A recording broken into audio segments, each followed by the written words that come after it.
Hello, guys. Hope you had a fantastic weekend. Today, I want us to talk about 5 stages of a business life cycle. 5 stages of a business life cycle. It is very important as an entrepreneur to understand the stage at which your business is in. Because once you understand, you'll be able to know the right decisions and the right objectives to set for your business. I read a recent study that showed 90% of startups they self-destruct mainly because of two reasons.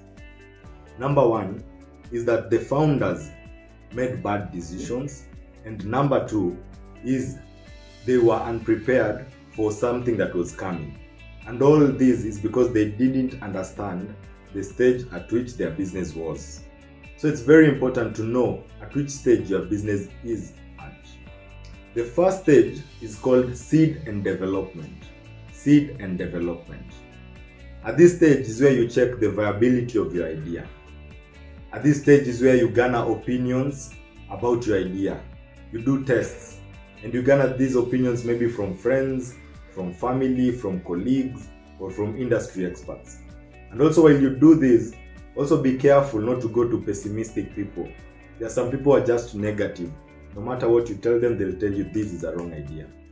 Remember, the success of any business comes down to three things. Number one, your own abilities. What are your strengths? What are your weaknesses? Number two is the readiness of the market that you want to enter. And number three is the financial base that you have. So when these three are in place, you're good to go.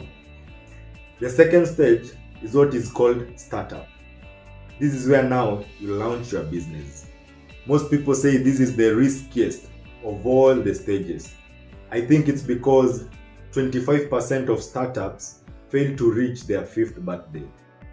And it's because most of the decisions that entrepreneurs make at this stage, they affect their businesses in the later years.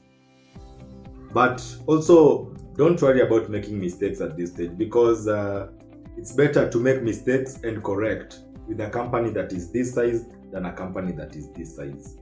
So, at this time, adaptability is key. You'll find that you are doing so many tweaks to your product or to your service. Sometimes you do so much until you become confused. But I want to tell you, don't worry, don't give up.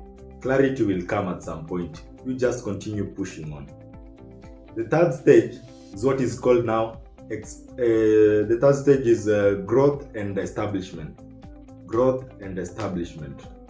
At this time, now revenues are beginning to become consistent. You'll find that you're taking in new customers. At least now the expenses, revenues are more than expenses. So you're becoming stable. At this point, the entrepreneur faces the biggest challenge is on time. Your time will be so limited because you have so much to handle. You have to deal with an expanding workforce. You have to deal with competition. You have to deal with increasing revenues. So there's so much at play at this stage. And it is very important now that you start coming up as the head of the company. Here is where you start hiring smart people to take on various jobs. So you start coming up as the head and you start now giving the vision and the clarity of your business. The fourth stage is called expansion. The fourth stage is called expansion. At this stage now you are very stable. You have become an expert in your own industry. Everything is now constant. You'll find that you've grown, you are well known, everything is good. Now staffs have taken different roles. You don't even need to be there in the business. Actually, this is where now you become a real entrepreneur.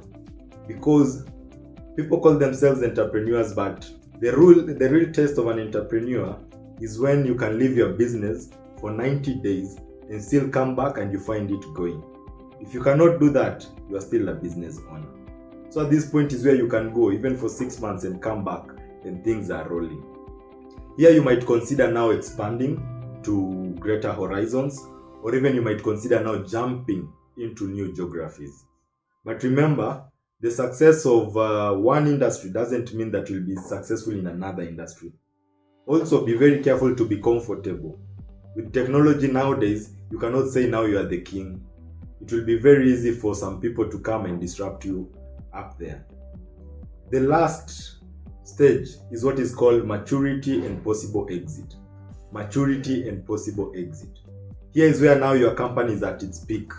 You'll find profits are going at a steady pace, year in, year out. Here, entrepreneurs are faced with the two choices. Number one is either they keep on expanding, maybe now you go up your value chain, or the second thing is now you consider sell. Either you can do a partial sell or you can do a full sell, now depending on how you want. At this stage, it's very key now to change leadership. If you are the CEO now, this is the time to bring a younger blood to come and take the roles that you've been doing. So these are the 5 stages of a business life cycle. And remember, not all companies experience the 5 stages. And also, not all companies experience in that chronological manner, especially those ones that get funding at a young stage. You'll find when they're just starting, they get funding and they jump maybe to the 3rd or the 4th stage. But it is very important for you to know which stage is your business at. Because when you'll know the right decisions to make and you'll know what is coming. So you'll be very prepared. Please remember to hit the red button and subscribe and the bell button for notifications of more of our videos.